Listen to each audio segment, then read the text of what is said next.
Alors, bonsoir à tous, ravi de vous retrouver devant cette salle comble. J'ai cru comprendre que la salle Chaplin, il y a aussi beaucoup de monde. Et en plus de ça, vous l'avez vu, nous sommes en Unipop de ville en ville ce soir. Alors ce soir, nous avons la chance de vous proposer une avant-première exceptionnelle, brûlante d'actualité, même si ce n'est pas forcément fait exprès avec les images qu'on a pu voir dévaler sur Mediapart hier et Libération. Cette avant-première pour vous raconter un petit peu les coulisses de la programmation Unipop, puisque vous le savez, on vous propose une saison de septembre 2025 à juin 2026. Tout ça, c'est pas facile à caler, à programmer. Et le film Dossier 137, c'était unanime avec mes collègues de programmation. On a vu au Festival de Cannes et on voulait absolument le montrer. Et avant même de contacter la société de distribution, c'est la société de distribution elle-même, haut et court, et je salue Mathilde Clerc qui est là ce soir, qui nous a proposé le film et la présence de Dominique Moll. Vous pouvez l'accueillir chaleureusement.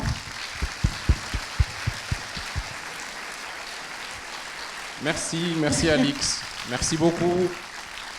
Alors Dominique, pour retracer rapidement votre parcours pour les rares dans la salle qui ne vous connaissent pas encore, vous vous êtes fait remarquer dans les années 2000 avec le film, le thriller psychologique Harry, un ami qui vous veut du bien.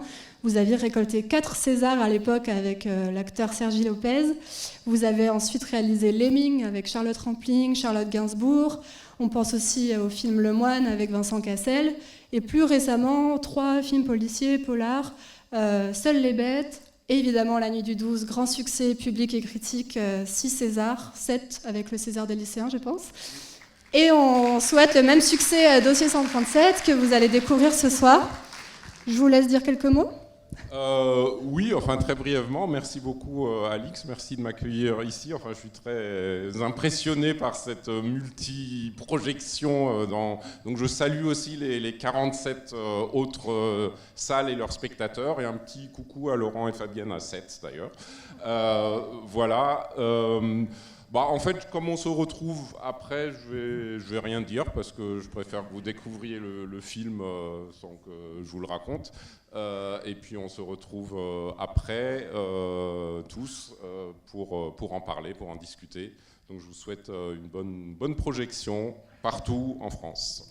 Évidemment, le débat est ouvert, on va recueillir vos impressions, vos questions, mais avant ça, je vais lancer quelques questions d'abord sur le travail préparatoire de ce film, puisque du coup on connaît La Nuit du 12, où vous avez travaillé une immersion dans la PJ, la police judiciaire de Grenoble.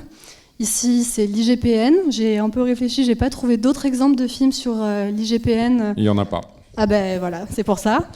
Et il y a aussi cette thématique du maintien de l'ordre, des violences policières évidemment, des gilets jaunes. Je voulais savoir quel était le départ du film, quand vous avez réfléchi à ce projet, c'était quoi la première idée ? Alors en fait, j'arrive plus très bien à savoir ce qui a précédé quoi. Si c'est d'abord la curiosité pour l'IGPN ou je pense que c'était un peu en même temps. En tout cas, la Nuit du 12 m'avait donné envie de continuer à explorer l'institution policière. Et l'IGPN, c'est vrai que c'est une institution au sein de la police qui m'a toujours intrigué, justement parce qu'il n'y a jamais eu d'œuvre de fiction. Je crois qu'il y a eu il y a très longtemps une série télé, mais qui n'était pas terrible. En tout cas, aucun film, aucun roman, alors que la police judiciaire, évidemment, il y en a beaucoup. Et c'est vrai que c'est une institution qui est assez hermétique et inaccessible, dont on sait peu de choses.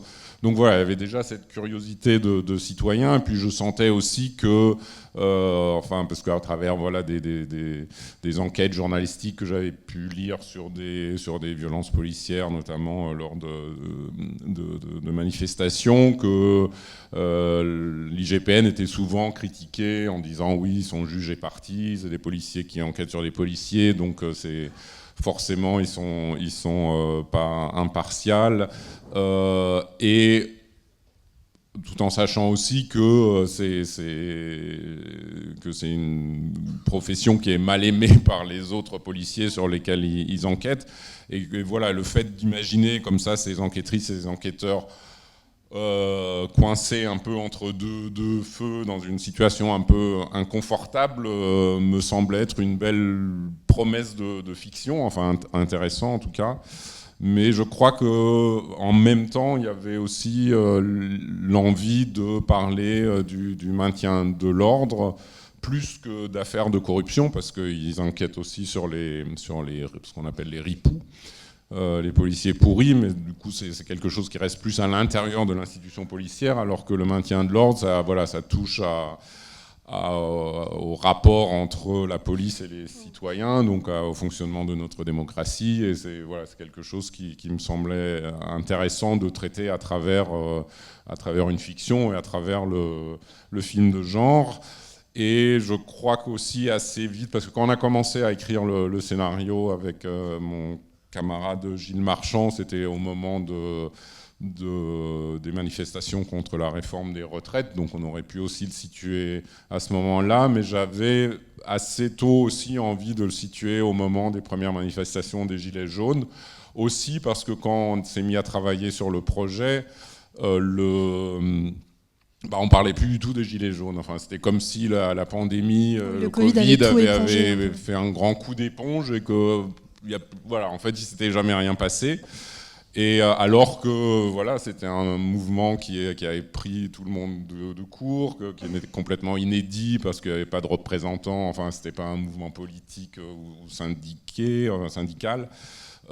Qu'il avait ébranlé le pouvoir pendant un an, et donc il faisait partie de l'histoire française, et pourtant on n'en parlait plus. Et moi-même, je savais aussi qu'au début je ne savais pas du tout quoi en penser, enfin sur le moment, parce que personne ne savait ce que c'était ce mouvement, et j'ai mis du temps aussi à comprendre que derrière ce mouvement il y avait des revendications légitimes, une envie d'être vu, d'être considéré, et quelque chose qui illustrait la fracture qu'il y avait aussi entre Paris comme centre de pouvoir comme ça très, très centralisé, et des zones rurales ou petites villes ou périurbaines qui se sentaient pas regardées et pas pris en considération. Et donc il m'a semblé important de m'emparer de ça, et là aussi de l'intégrer dans cette fiction, dans cette enquête policière. Justement, tout ça, tout mêlé ensemble, c'est très réussi, et justement je trouve qu'il y a quelque chose qui participe à cette réussite, c'est le caractère extrêmement réaliste du film, de toutes ces sources différentes. On sent que vous avez rencontré du monde, ce qui authentifie beaucoup le film. Et vous l'avez dit vous-même, l'IGPN, c'est une institution extrêmement hermétique. Est-ce que vous avez pu rencontrer des inspecteurs, des policiers Oui, enfin même plus que ça. Alors c'est un peu grâce au succès de la Nuit du 12, où j'avais aussi établi un contact avec une personne de la direction de la communication au ministère de l'Intérieur, avec qui j'avais sympathisé, et un jour, je lui ai proposé de prendre un café. Je lui ai dit, je vais lui demander en fait si c'est possible de faire une immersion à l'IGPN. Et honnêtement, je pensais qu'il allait me dire non, non. Et en fait, il m'a dit « Ah oui, pourquoi pas, faut voir, je vais te faire rencontrer la nouvelle directrice, qui était là depuis pas longtemps, de l'IGPN. » Et je pense que j'ai eu la chance aussi de tomber à un moment où il y avait cette nouvelle directrice, Agnès Thibault-Lecuivre, qui pour la première fois était une magistrate et pas une policière, et qui a un esprit assez ouvert et qui avait envie, là elle n'y est plus depuis janvier, mais elle y était donc au moment de la préparation du film, et qui avait envie de rendre l'institution justement moins opaque et moins objet à fantasme, et donc elle m'a ouvert les portes, et j'ai pu, pas très longtemps, mais pendant quelques jours, une semaine, y mettre les pieds et observer les enquêtrices et les enquêteurs dans leur travail, assister à des auditions, et surtout échanger avec elles et avec eux, et rester aussi en contact avec certains d'entre eux, ce qui était important par la suite, parce qu'à chaque fois qu'en écrivant le scénario avec Gilles, on avait une question sur un point de procédure, où est-ce que ça c'est crédible, ou comment ça se passe dans ce cas-là, je pouvais les appeler ou leur envoyer un mail pour leur reposer des questions. Donc il y a eu ça, mais il y a eu beaucoup, enfin il y a eu un gros travail de recherche et de documentation avant, enfin qui passait à travers voilà, la lecture d'enquêtes journalistiques, enfin que ce soit dans Le Monde ou Mediapart, de rencontres avec enfin une famille de victimes, avec des avocats, aussi bien du côté des manifestants que des côtés un avocat qui était spécialisé dans la défense de policiers, des magistrats qui sont en lien avec l'IGPN.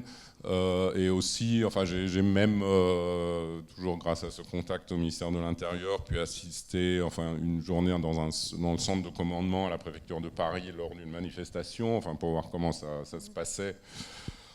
C'était assez impressionnant parce qu'il y a des écrans partout, tout est visionné en direct, il y a 50 personnes comme ça qui donnent les ordres, qui communiquent.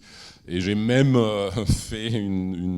participé à une manifestation du côté des forces de l'ordre, où du coup j'avais un casque et des protections, et je me déplaçais avec eux. En plus c'était une manifestation contre les violences policières, donc c'était assez cocasse. Mais tout ça m'a permis d'avoir une vision, pas exhaustive, parce que c'est jamais exhaustif, mais quand même relativement complète. Et ce qui m'importait aussi, c'est d'avoir les différents points de vue pour avoir une vision assez complète. Et c'est à partir de là que j'ai fait part de toute cette documentation à Gilles. Et à partir de là, on a commencé à construire le scénario. Mais justement, ça c'est du côté de l'institution, de la police. Est-ce que vous avez rencontré des victimes, parce qu'on sent que votre film est inspiré de plusieurs faits divers dont on a pu lire les résolutions ou non dans la presse. Je pense notamment à ce tir de LBD où on ne sait pas quel policier a tiré, c'était sur une jeune femme il me semble. Est-ce que vous avez rencontré des victimes semblables au cas de ce jeune homme, de cette famille ? Alors déjà, notamment dans les enquêtes de Mediapart, il y avait aussi beaucoup de matière et de témoignages, y compris des témoignages vidéo, de victimes, notamment une jeune femme à Marseille. Mais j'ai réellement rencontré une mère de famille. Alors je me suis un peu inspiré de leur cas par rapport à ce modèle de famille provinciale, de primo-manifestants. Donc eux, ils n'étaient pas de Saint-Dizier, mais de la Sarthe. Et ils étaient venus pour manifester, c'est la première fois, pour les services publics. Et pour eux, c'était, comme dans le film, aussi une sorte une sortie familiale et une façon aussi de faire un peu de tourisme. Et donc cette démarche assez insouciante et cette envie de participer à une manifestation et de montrer que dans les petites villes, il y avait aussi des gens dont il fallait s'occuper, a tourné au cauchemar lorsqu'un des fils s'est fait blesser c'était pas à la tête, mais il s'est fait mutiler la main par un lancer de grenade Gli-F4. Donc ça m'a. Mais après, il y a d'autres affaires aussi. Par exemple, ici à Bordeaux, il y a eu une affaire aussi, en décembre 2018, d'un manifestant, Olivier Béziade, qui était un pompier volontaire, électricien, qui s'est pris un tir de LBD alors qu'il s'éloignait tranquillement dans une rue, et qui a eu des séquelles qu'il a toujours aujourd'hui, des séquelles très très graves. Et où j'avais lu aussi, par exemple, dans l'argumentaire des policiers, de dire non, on n'a pas visé la tête, le LBD devait être déréglé. Donc il y a plein de détails comme ça qu'on a pris dans différentes affaires et qu'on a utilisés. Parfois des éléments de langage, de justification, etc. Et par exemple, ce qu'on a appris par rapport à l'affaire de Marseillaise dont je parlais, où ils ont mis très très très longtemps à identifier les policiers. Voilà, donc ça, on l'a plutôt repris de cette affaire-là. Mais voilà, en fait, tous les détails qu'on voit dans le film, y compris le fait que la BRI était envoyée, que certains d'entre eux ont été identifiés grâce au casque Décathlon qu'ils avaient acheté, tout ça vient de quelque part, et donc et c'est ça en fait l'avantage de la documentation, c'est qu'on peut ça crée des pistes de fiction, et après il faut choisir les bonnes et les assembler pour construire l'histoire, parce qu'évidemment on ne fait pas un documentaire, même si c'est très documenté, donc il faut avoir une histoire avec une enquête qu'on a envie de suivre, où on s'identifie avec l'enquêtrice, ou avec elle on a envie de connaître la vérité. Ouais. Et toujours pour parler des victimes, justement, je trouve qu'il y a ce point commun entre La Nuit du 12, où en fait on enquête sur le sort tragique d'une victime, mais finalement on la voit jamais, on la voit juste au début du film. Ici aussi, finalement, la victime, on la voit peu. Et pourtant, c'est un film du côté des victimes, absolument. Est-ce que vous pouvez commenter ce choix ? C'est pas un film moralisateur, en fait. Non, c'est pour ça aussi que ça nous intéressait de raconter cette histoire du point de vue de quelqu'un qui est ni du côté vraiment de la police qui fait le maintien de l'ordre, ni des manifestants, mais quelqu'un qui est entre les deux, et où du coup ça permettait d'autant plus d'explorer la question du biais. Enfin, c'est ce qui est évoqué dans la scène, la grande scène où le personnage de Léo Drucker est face à sa supérieure. Enfin, est-ce que le fait d'être policier enquêtant sur des policiers constitue un biais ? Est-ce que le fait d'être de la même ville, d'une famille de victimes, et qui a un petit lien avec sa propre mère, est-ce que ça constitue un biais ? Ça, c'était une chose aussi qui m'intéressait d'ailleurs, enfin, dans le fait que ça soit situé au moment des Gilets jaunes, c'est que beaucoup de Gilets jaunes avaient des origines sociales et géographiques semblables à celles de beaucoup de policiers. C'est-à-dire de zones rurales, petites villes, de milieux plutôt modestes. Et d'ailleurs, les Gilets jaunes pensaient au début que les policiers allaient de leur côté, enfin qu'ils les défendaient aussi leur pouvoir d'achat, et qu'ils ne comprenaient pas pourquoi en fait ils se dressaient entre eux et le pouvoir. Et justement, je reviens sur votre travail de documentation. Donc, vous avez dit que vous avez pu assister à des auditions, c'est ça ? Oui. Et est-ce que c'est ce qui vous a inspiré pour ce vocabulaire très précis, ce langage extrêmement administratif qui nous met à distance des événements ? Avec ces 2-3 scènes dans le film, avec ces effets de fondu et de voix off, on rentre dans ce vertige administratif de cette méthode policière. Est-ce que ces auditions, vous en êtes inspiré du coup ? Alors dans les auditions, les gens ils utilisent un langage normal, enfin comme qui est traduit comme différemment. Nous, mais après quand c'est transcrit dans des PV ou quand il y a des réquisitions envers l'hôpital ou les pompiers, etc., c'est effectivement un langage très très technique, et qui est aussi fait pour rester neutre et pour pas laisser la place à l'émotion ou à l'empathie, puisqu'il faut se tenir qu'au fait, et à rien d'autre. Et c'est vrai que c'est un langage assez fascinant, et c'est plus en lisant des PV, des réquisitions et des réquisitions, où à force je me suis dit, il y a presque quelque chose de poétique dans ce langage-là, et en tout cas c'est un langage qui fait partie du travail des enquêteurs, enfin à la PJ aussi, pas que à l'IGPN. Alors ça peut paraître ingrat, et c'est vrai que d'habitude dans les films on évacue ça parce qu'on se dit oh, c'est chiant, mais moi je trouvais que c'était justement un défi intéressant de garder ça, parce que ça fait partie du travail. et de le rendre intéressant. Et donc dès l'écriture, on avait conçu ces séquences de montage où on les voit écrire leurs réquisitions avec des inserts d'images, de photos, de choses qui sont en lien avec ces réquisitions. Mais dans un rythme qui fait qu'on reste accroché, qu'on a une sorte de fascination pour ce langage assez technique. Et puis ça appuie aussi le temps qui passe en fait, entre chaque événement, chaque réquisition. Ça montre vraiment que ces affaires sont interminables. Oui, et encore, oui, tout à fait. Encore dans le film, on a l'impression qu'ils avancent relativement vite. Parce que le film dure 2 heures, mais sinon. Non. Voilà, mais en vrai, il y a beaucoup d'affaires qui datent de fin 2018 qui n'ont toujours pas été jugées ou qui viennent d'être jugées. Par exemple, le cas de la famille dont je parlais, le procès, il a eu lieu il y a 6 semaines et le jugement a été rendu.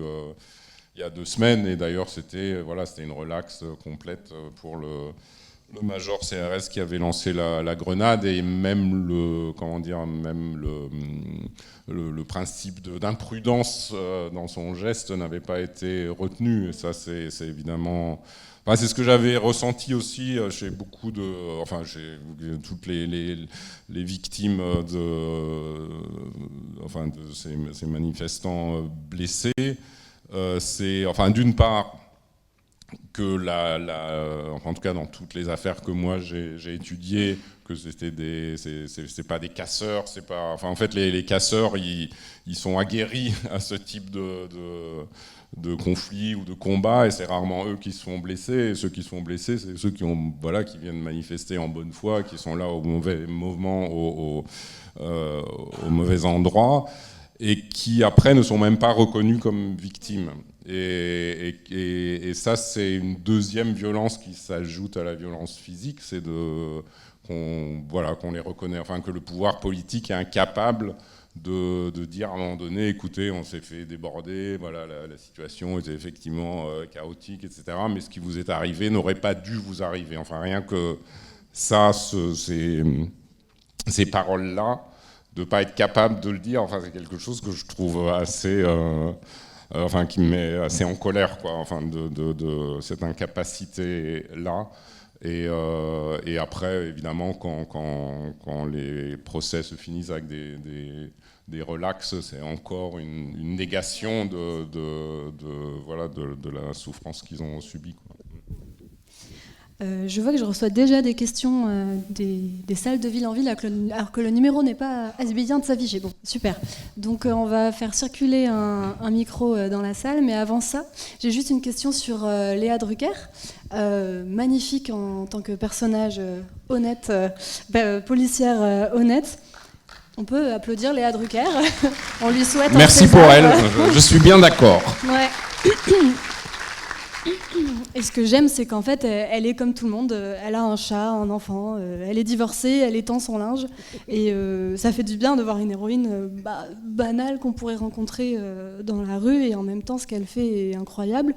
Donc je voulais savoir si vous avez écrit ce rôle pour elle ou si vous l'avez rencontrée pour un casting, ou comment ça s'est fait en fait. Alors, j'avais déjà travaillé avec elle il y a 10 ans sur un film qui s'appelle Des nouvelles de la planète Mars, mais elle avait un tout petit rôle, elle avait 2 ou 3 jours de tournage, mais on s'était bien entendu, et puis bon, évidemment, j'avais continué à suivre sa carrière, et je la trouvais de plus en plus intéressante, comme comédienne. Elle a une carrière assez particulière, parce qu'il y a beaucoup de comédiennes qui ont...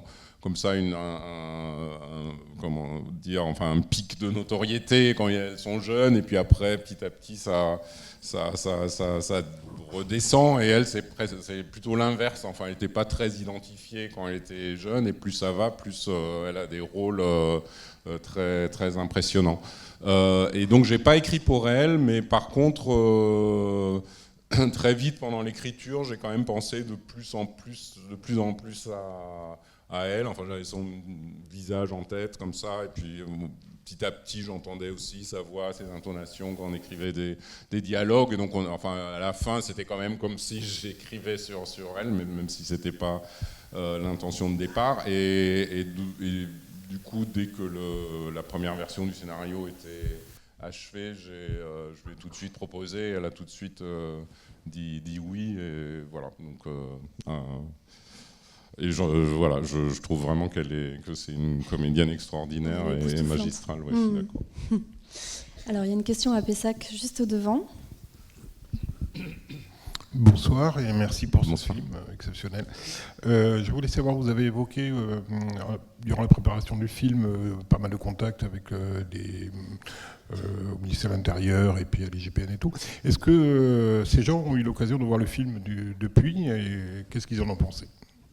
Alors oui, enfin il y a certaines personnes enfin la directrice qui n'est plus directrice mais qui m'avait permis de rentrer a vu le film, elle l'a beaucoup aimé. Il y a d'autres gens de la direction actuelle et des enquêtrices et enquêteurs avec qui j'avais été en contact qui ont vu le film aussi, qui l'ont beaucoup apprécié aussi. Et je sais qu'il y a aussi des séances, enfin des avant-premières où il y avait des policiers, enfin notamment à Grenoble, où je connaissais les policiers de la PJ de Grenoble, enfin qui sont venus un peu en nombre lors de l'avant-première là-bas, qui ont beaucoup aimé le film aussi. Et enfin, je pense que et puis à d'autres endroits aussi, enfin des policiers, voilà, même un policier de la BAC, enfin j'étais un peu presque étonné, mais qui dit que le film lui avait beaucoup plu.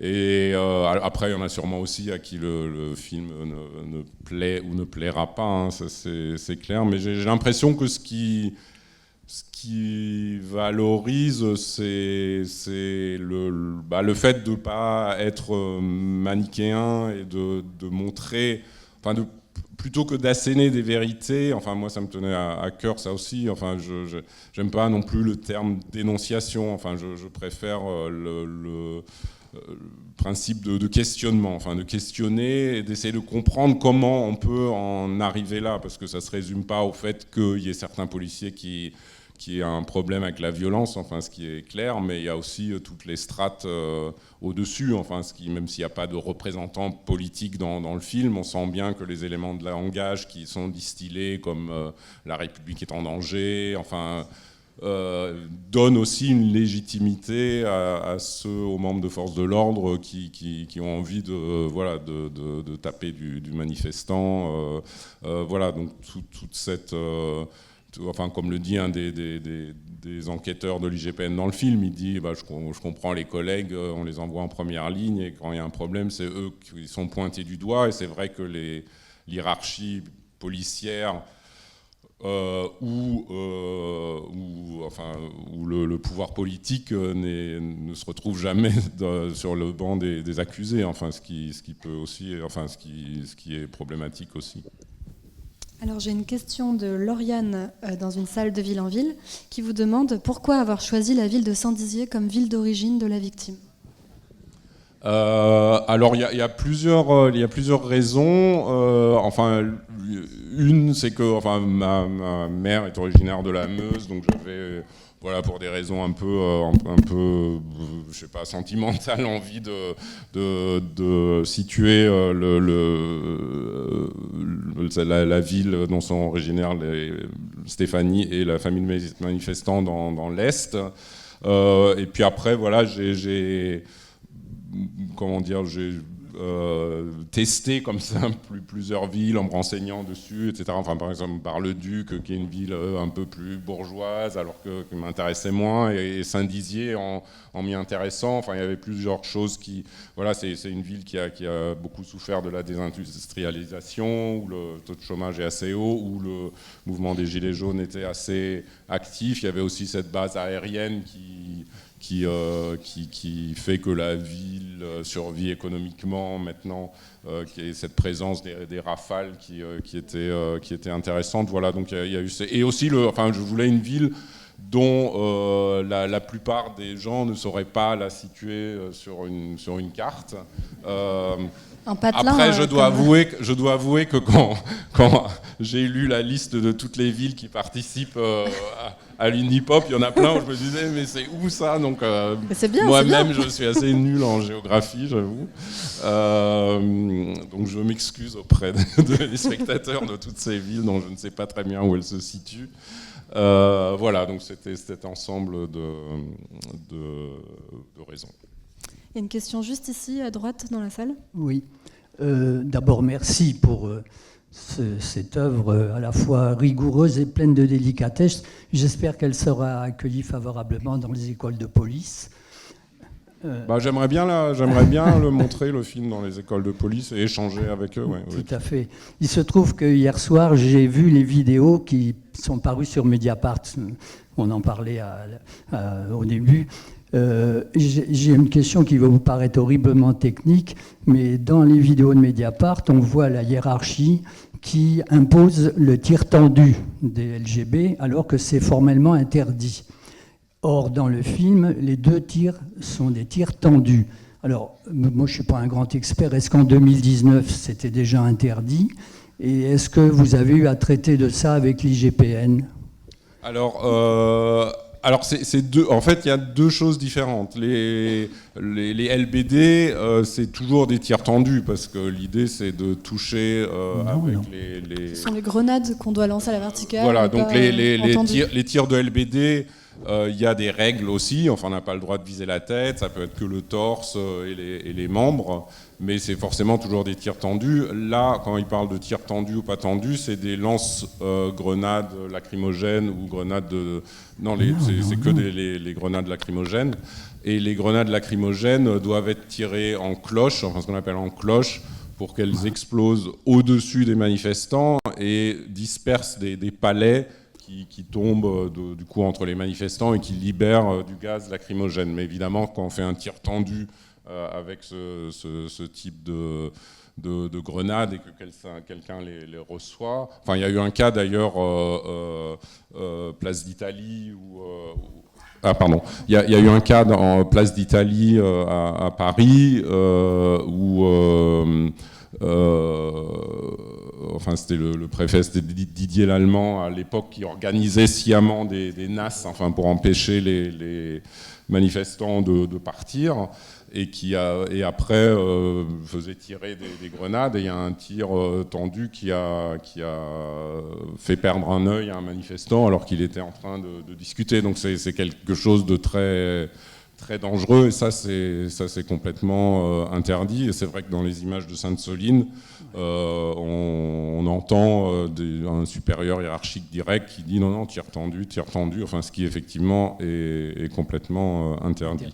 Mais c'est vrai que quand on voit les images de Sainte-Soline, je pense que comme c'est les gendarmes, c'est pas l'IGPN mais l'IGGN qui est l'équivalent pour les gendarmes, s'ils enquêtent dessus, et qu'il y a eu des blessés on sait qu'il y a eu des blessés parmi les manifestants et des blessés graves, mais ça sera un peu comme dans le film, c'est-à-dire qu'ils ne vont pas réussir à déterminer quel tir a causé la blessure, parce qu'on voit plein de gendarmes qui tirent, mais on ne voit pas lequel atteint un manifestant ou cause la blessure, donc ça va être exactement le même problème que dans le film. Alors, en De ville en ville, j'ai 3 questions, attention, sur les syndicats. Alors, rapport de Dominique Moll avec les syndicats. Quelle est votre opinion du rôle des syndicats dans la police? Est-ce que des syndicats ont vu le film? C'est 3 personnes différentes qui s'interrogent sur les syndicats. Alors, mon rapport avec les syndicats, en général, je suis pour, je crois à l'importance des syndicats. Après, les syndicats policiers, c'est assez particulier, parce que déjà, le syndicat majoritaire est très très à droite, sinon plus, et dans une logique comme ça de corporatisme très très fort, et aussi un endroit où ils co-décident des avancements de carrière. Et donc si en fait on n'est pas parti d'un syndicat majoritaire, on a très peu de chances d'obtenir un avancement ou des postes qu'on veut, ce qui est déjà problématique en soi. Et c'est vrai que les syndicats ont policiers ont une un très fort pouvoir et le pouvoir politique a très peur d'eux, en fait. Et ça, c'est un problème, c'est-à-dire qu'ils ont peur quand dans le film il est dit on ne peut pas se permettre de se mettre la police ou les syndicats à dos, c'est que enfin, les policiers n'ont pas le droit de faire grève, mais ils peuvent tous être tout à coup en arrêt maladie, etc.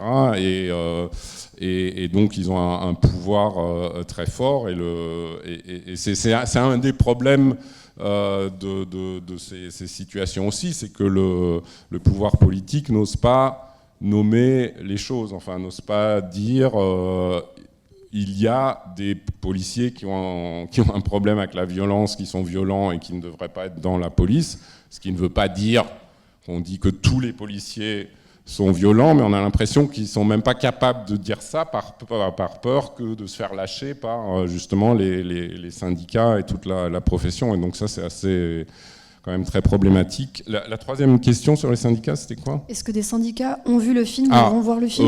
Je ne sais pas, pas que je sache. Je ne sais pas. Oui, alors il y a une question là-haut. Oui.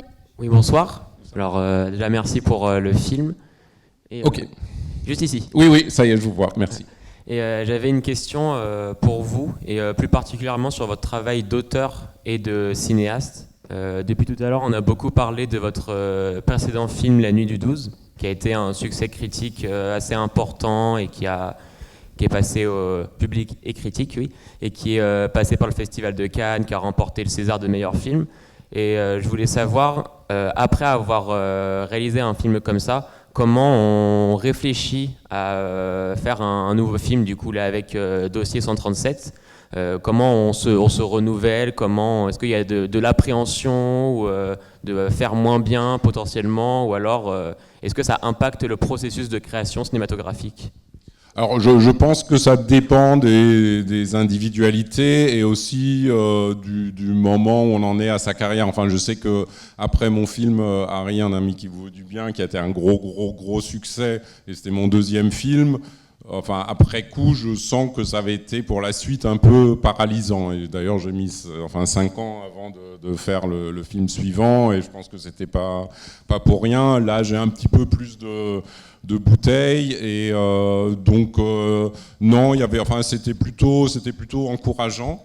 Enfin aussi parce que les gens arrêtaient enfin de me parler que de Harry, mais aussi de la Nuit du 12, donc ça c'était plutôt bien. Mais en tout cas, je pense que ce qui est important, c'est d'éviter de faire des calculs et de se dire maintenant pour le prochain, il faut que je fasse ceci ou cela parce que enfin voilà, il ne faut pas penser stratégie, il faut toujours être dans l'envie et dans le désir et dans la curiosité voilà, et là, enfin, ça n'a pas été immédiat non plus. J'ai exploré d'autres pistes avant qui n'avaient rien à voir avec la police, et puis ça revenait quand même toujours, cette histoire de l'IGPN, cette histoire de maintien de l'ordre, et à un moment donné, ça s'est cristallisé, et je me suis dit, faut vraiment essayer d'en faire quelque chose. Alors j'ai une question de ville en ville. Comment s'est passé le tournage des scènes de fiction des manifestations des Gilets jaunes ? Donc ça vient de Vincent Royal de Biarritz. Et j'avais reçu une question juste avant sur est-ce que vous avez récupéré des vraies images de manifestations ? Donc, quelles sont les sources des images ? D'autres sont sûrement différentes. Oui, alors il y a évidemment au début du film, relativement au début du film, on voit une photo ou une scène où défilent comme ça des dizaines de photos qui sont des photos qui ont réellement été prises toutes pendant le 8 décembre 2018 d'ailleurs, par des photographes qui étaient sur place. Donc j'en ai visionné des centaines et on a sélectionné celles-ci qu'on a agencées dans un certain ordre pour qu'il y ait une progression dramaturgique aussi. Et ça me semblait important, en fait, justement à cause de l'effet coup d'éponge dont je parlais tout à l'heure, de rappeler visuellement et aussi avec le son, le contexte de ces manifestations, parce qu'on avait été abreuvé d'images, mais c'est comme si on les avait un peu oubliées. C'est vrai qu'il y a beaucoup de spectateurs qui m'ont dit « Ah oui, mais c'est vrai, c'était comme ça, il y avait ces images, ces confrontations sous l'Arc de Triomphe, les Champs-Élysées, etc. » Donc c'était important de rappeler ça. Après, il y a aussi toutes les images, notamment celles du smartphone, ou des smartphones de la famille Girard, où on les voit déambuler, où il y a où on les voit rejoindre la manifestation. Là, c'est un mélange.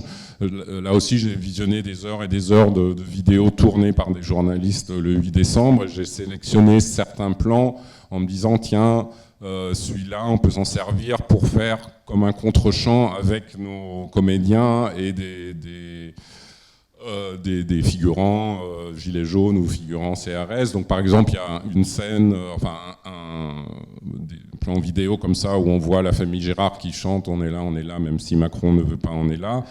Donc ça, c'est un plan évidemment qu'on a tourné nous, mais il y a un contre-champ où on voit des manifestants de dos et on voit qu'ils sont bloqués par un cordon de gendarmes mobiles. Et ça, c'était un plan de journaliste, mais qu'on a recadré en format smartphone, comme s'il avait été lui aussi tourné par la famille de manifestants. Et après, dans toutes les vidéos qui font avancer l'enquête, enfin, par exemple, la première fois où il voit le petit groupe des 5 policiers tout au fond, alors qu'au premier plan, il y a une confrontation entre des manifestants et une charge de CRS, qui est un plan comme si c'était filmé par une caméra de surveillance de la préfecture de police. Ça, c'est quelque chose qu'on a mis en scène, nous, avec des figurants, enfin, en bloquant une rue, en mettant des barricades en feu, etc., parce que là, on avait besoin d'éléments très précis, enfin, comme ces 5 policiers en civil qu'on voit marcher tout au fond. Voilà, donc là, et là, évidemment, la vidéo aussi de la femme de chambre, enfin là aussi, il fallait des choses très, très précises qui allaient servir l'histoire et l'enquête. Donc toutes ces choses-là, c'est des vidéos que nous, on a reconstituées, et quand c'est filmé avec un smartphone, bah nous aussi, on l'a filmé avec un smartphone pour avoir vraiment la qualité d'image d'un smartphone. Et voilà. Mais ça, c'était une des choses qui m'avait frappé quand j'avais fait l'immersion à l'IGPN, c'est à quel point, enfin, l'importance des images, et que les enquêtrices et les enquêteurs passaient énormément de temps à visionner des vidéos de caméras de surveillance de la préfecture, des images amateurs mises en ligne sur les réseaux sociaux, pardon, des plans filmés par des journalistes, etc., pour trouver des images qui montreraient une action qui pourrait être reliée à une plainte ou une violence policière, et ça me semblait très cinématographique. Enfin, j'essaye de fouiller l'image, de trouver quelque chose au fond, etc. Et donc avec Gilles, dès le début, on s'est dit on va construire notre enquête là-dessus. Oui, c'est ce que j'allais dire. Avant, vous avez dit que l'IGPN donnait matière à fiction, mais toutes ces sources de vidéos et qu'on suit le parcours des policiers avec les différentes sources, c'est extrêmement cinématographique, en effet. Il n'y a pas de questions à Pessac. Le micro peut circuler. Il y en a une en bas. Nicolas, une question juste là, et en attendant avant que le micro arrive, avez-vous rencontré des obstacles à la réalisation liés au thème traité ? Non, aucune. À aucun moment déjà, ni le ministère de l'Intérieur, ni l'IGPN, ni qui que ce soit m'a demandé ce que je comptais faire, ou de lire le scénario, ou de... non. Et puis pour les financements, il n'y a pas eu non plus de problème lié au contenu du scénario, non, à aucun moment. Après, ce qui se passe, c'est que par exemple, les scènes qui se passent les plans qu'on a tournés en prison à Fleury-Mérogis, quand on demande l'autorisation, là, ils demandent à lire le scénario pour savoir s'ils donnent l'autorisation ou non de filmer, mais c'était pas... il n'y a jamais eu d'ingérence dans l'écriture. Non. Une question juste en bas. Bonsoir. Tout à l'heure, vous parliez de représentants politiques. Pourquoi ne pas les citer dans le film ? Est-ce que vous n'aviez pas le droit, ou est-ce que vous pensez que c'est juste pas important de le faire ? Voilà. Si, enfin j'aurais eu le droit, enfin si c'est des paroles publiques, on a le droit de les utiliser, hein, c'est pas le problème. Mais c'est aussi pour des raisons narratives, c'est que le film il est raconté du point de vue de Stéphanie, d'une enquêtrice de l'IGPN. Et quand on est enquêteur à l'IGPN, on n'est pas en contact avec le monde politique. Après, c'est quand même présent de façon indirecte. Enfin, par exemple, quand la directrice de l'IGPN, celle qui est en uniforme blanc, là, qui vient et qui a fait demander à ce que la garde à vue soit levée, elle dit voilà, c'est pas le moment de se mettre à dos les syndicats de police, et c'est aussi l'avis du directeur général de la police, et c'est aussi l'avis du ministère. Donc ça veut bien dire ce que ça veut dire. Et puis même quand le commissaire de la BRI dit nous a dit que la République était en danger, qu'il fallait sauver la République, ça aussi, enfin on sent que c'est des paroles qui ruissellent d'en haut. Mais voilà, mais il y avait pas de raison d'avoir un personnage et d'avoir à un moment donné une télé allumée. On s'était posé la question à un moment donné voir une vidéo de Macron qui dit c'est inacceptable de parler de violence policière dans un état de droit, enfin ce qu'il a effectivement dit. Mais ça semblait un peu, voilà, on préférait le faire de façon indirecte, pas par pudeur ou mal placé, mais simplement parce que ça nous semblait plus cohérent avec l'histoire telle qu'on la racontait et le fait qu'on soit dans le point de vue de Stéphanie. Alors, je vais poser une question de ville en ville en attendant. On n'évoque pas dans le film les caméras individuelles que portent les policiers en intervention. N'étaient-elles pas obligatoires à l'époque du cinéma La Dolce Vita à Andernos? Oui, c'est une bonne question. Alors c'est vrai que, enfin, justement dans les vidéos de Sainte-Soline, enfin, toutes les images viennent de caméras piétons, donc c'est des caméras qui sont accrochées à leur veste tactique ou à leur gilet pare-balles et qui sont censés allumer. Mais c'est vrai que pendant les manifestations, alors je ne sais pas de quand exactement ça datait. En tout cas, elles existaient déjà en 2018, mais en fait, elles étaient rarement allumées. Enfin, souvent, l'argument c'était non, mais en fait, la batterie ne dure pas assez longtemps, ou on voulait pas épuiser la batterie. Voilà. Donc c'est vrai dans le film, il y a peu d'images de caméras piétons, mais c'est vrai que dans les faits, dans les enquêtes de l'époque, il y avait très peu d'images des caméras piétons. Bonsoir, moi je voulais revenir sur le moment de l'audition des policiers quand ils sont mis face à leurs responsabilités avec les vidéos. Dans leur stratégie de défense, ils sont manifestement de mauvaise foi. Et je voulais savoir si cette mauvaise foi, vous l'avez lu dans les procès-verbaux d'audition dont vous aviez parlé, ou c'était un choix narratif, scénaristique, et aussi pourquoi les deux sont de mauvaise foi, si c'est un choix personnel. Non, c'est pas mon choix personnel, mais c'est quelque chose. Vous avez raison de relever ça, mais c'est quelque chose que j'ai lu dans des PV d'audition et que j'ai même vu, lors d'auditions auxquelles j'ai assisté.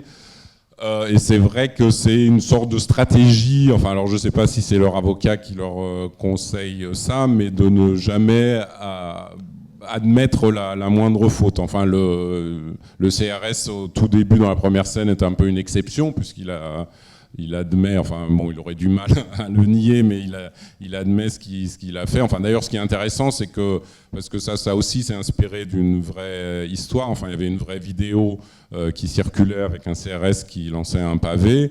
Il avait blessé personne, personne n'avait porté plainte, mais parce que ça la foutait mal de voir un CRS lancer un pavé, le parquet avait demandé à l'IGPN de se saisir de l'affaire, et c'est un des rares policiers qui a été condamné, c'était du sursis, c'est toujours du sursis en général, alors qu'il n'a blessé personne. Et peut-être que s'il avait utilisé un LBD, on ne l'aurait pas embêté, donc c'est assez paradoxal. Mais oui, j'ai lu des PV d'audition, qui sont c'est pas du mot pour mot, mais ou devant des évidences flagrantes exactement ça. Enfin, je donne un coup de pied et je dis, bah non, il a essayé d'attraper ma jambe et de dire non. Vous voyez ça, mais moi j'avais un autre angle de vision, donc j'ai vu autre chose, et moi j'avais l'impression que, et surtout ne jamais dire bah oui, je suis désolé, j'ai donné un coup de pied, parce que du coup tout ça c'est consigné dans les PV, et c'est les PV qui constituent le dossier d'instruction, et s'il y a un procès, c'est noir sur blanc quelque part, alors que si on est dans la négation, voilà, on peut continuer à argumenter comme ça, et je l'ai vu enfin aussi lors de procès, hein, de nier vraiment, de continuer à nier l'évidence. Donc c'est pas quelque chose que moi j'ai inventé pour enfoncer les policiers, mais c'est vraiment une stratégie assez généralisée. Merci. Il y a une autre question d'un spectateur ou d'une spectatrice qui vous remercie pour le film tout d'abord, et qui se demande si vous vous intéressez à d'autres corps de métier, notamment, c'est pas une blague, notamment à l'éducation nationale, où il y a des affaires enterrées également. Donc pour ouvrir la question pour peut-être vos prochains films. Ah bah de toute manière, toutes les institutions sont intéressantes, hein. Enfin moi j'aime beaucoup un documentariste américain qui s'appelle Frederick Wiseman, et qui a passé sa vie à faire des documentaires, mais sur les institutions, enfin surtout en Amérique, mais aussi un peu en France par la suite. Mais voilà, où il y a un film sur l'hôpital, un film sur un commissariat de police, un film sur un hôpital psychiatrique, un film sur un grand magasin, et où c'est des documentaires qui sont sans commentaires et sans explication, mais où il passe.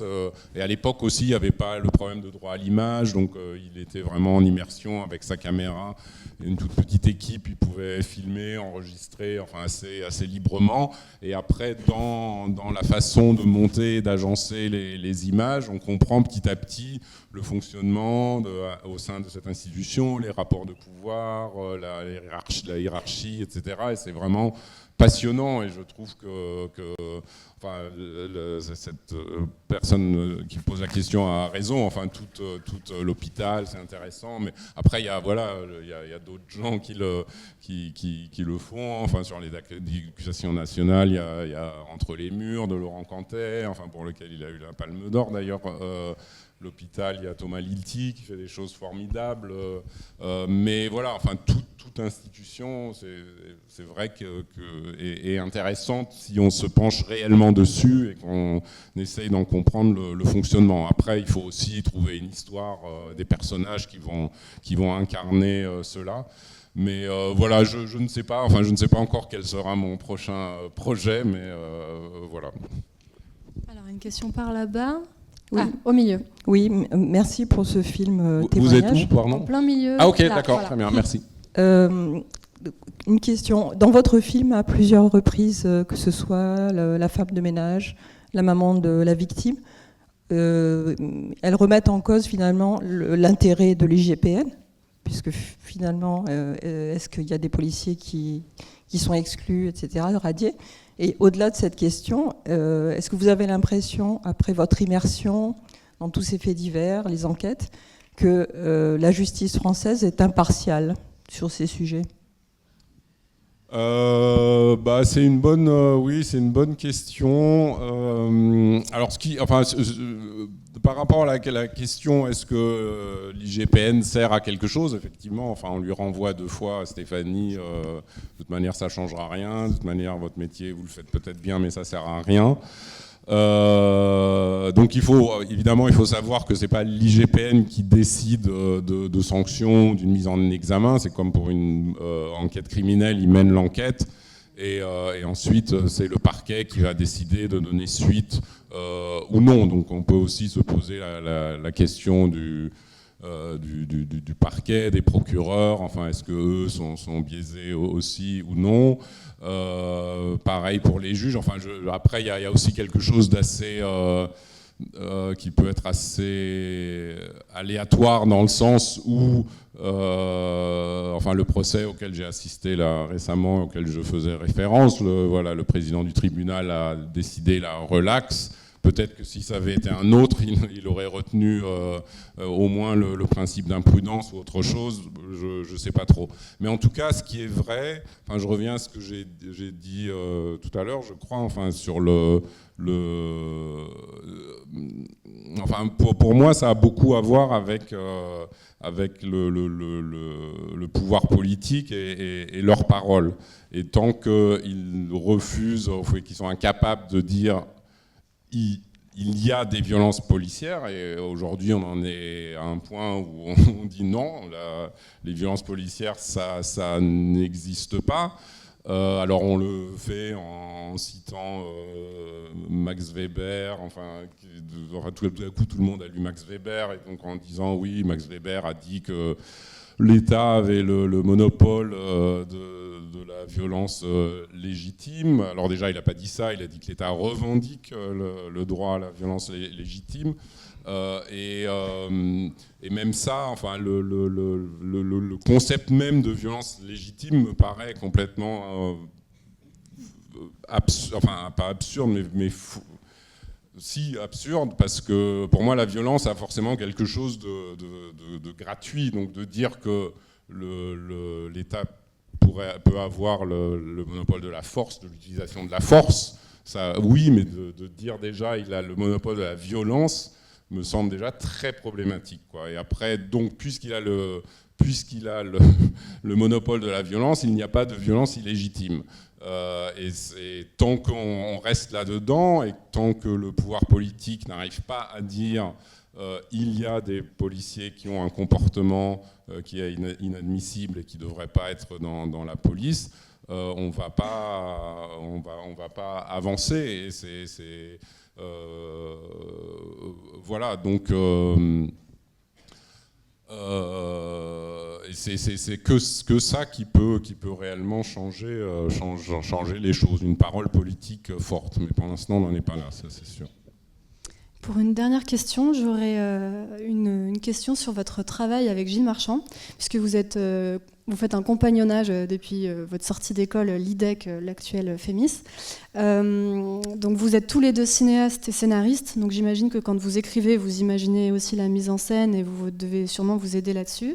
C'est un peu une question tiroir, parce que ça m'intéresse toujours de savoir quelles sont les inspirations des cinéastes, si vous avez des cinéastes de chevet, des inspirations communes. Et enfin, qui a eu l'idée des vidéos de chatons ?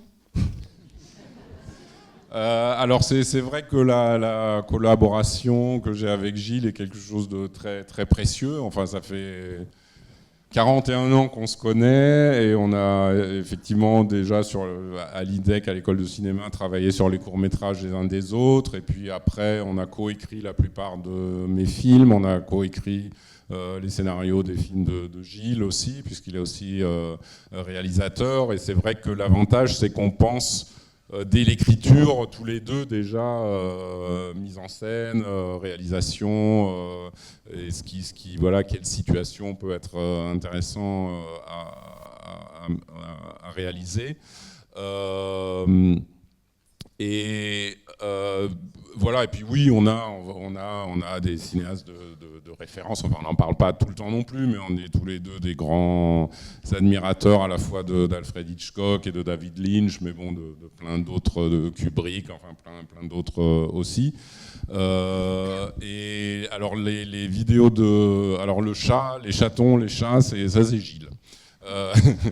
C'est Gilles qui à un moment donné, enfin voilà, parce qu'il a, c'est aussi quand on cherche les prénoms des personnages, donc lui il avait proposé Stéphanie, et puis il a une amie qui s'appelle Stéphanie, qui venait de trouver un petit chat dans le garage de son immeuble, donc il s'est dit, ah tiens, ça pourrait être marrant qu'elle trouve un chat voilà, sans forcément se dire quelle est la signification profonde de ça, parce qu'il faut se dire aussi quand on propose des idées, ou ça peut être juste des intuitions. Enfin, si on a des explications pour tout, ça rend les choses un peu stériles. Donc là, c'était une intuition comme ça, peut-être aussi pour mettre un peu de douceur dans ce monde un peu dur. Et en tout cas, cette découverte du chaton et aussi, alors c'était un peu un clin d'œil parce que dans La Nuit du 12, il était question du chat noir, et là je me suis dit, oh bah tiens, tant qu'à faire, il faut que ça soit un petit chat blanc. Et puis après, ça a mené à l'idée des vidéos de chatons. Enfin, il faut dire que Gilles est très friand des vidéos de chatons. Voilà, il trouve ça... Puis il y a eu un casting des chats, oui, des aussi, vidéos oui, de oui, chats. Oui, aussi, ouais. Et donc, il trouve ça irrésistible. Et voilà, et donc on a eu l'idée de mettre ça dans le film, d'avoir cet échange entre les parents de Stéphanie, dont le père dit si on fait que regarder des vidéos de chatons, on va pas se rendre compte que la démocratie disparaît, où il a pas tort, mais la mère dit oui, mais moi ça me fait du bien et ça change des violences qu'on voit à la télé, elle a pas tort non plus, et on aimait bien cette contradiction-là, et de voir aussi Stéphanie à la fin presque tenter de se réfugier dans les vidéos de chatons avant d'être ramenée à la réalité par le regard inquiet de son fils. Et c'est vrai que pour les vidéos de chatons, parce qu'il y en a plein sur internet, mais c'est très difficile de trouver les ayants droit, enfin ceux qui les ont tournés réellement, puisque ça s'est repris, et donc on avait lancé un concours de vidéos de chats sur les réseaux sociaux, et voilà, et donc ceux qu'on a dit, ceux qu'on retient, ils auront le nom de leur chat au générique, c'est pour ça qu'on les voit au générique. Et une invitation à une avant-première, donc je ne sais pas s'ils viendront, donc ça sera à Paris dans 10 jours, je ne sais pas s'ils viendront avec leur chat ou non, mais voilà. En tout cas, bravo pour le film. Le film sort le 19 novembre et le 26 à Pessac. Merci, bravo. Merci à vous, et merci aux spectateurs de toutes les autres salles aussi.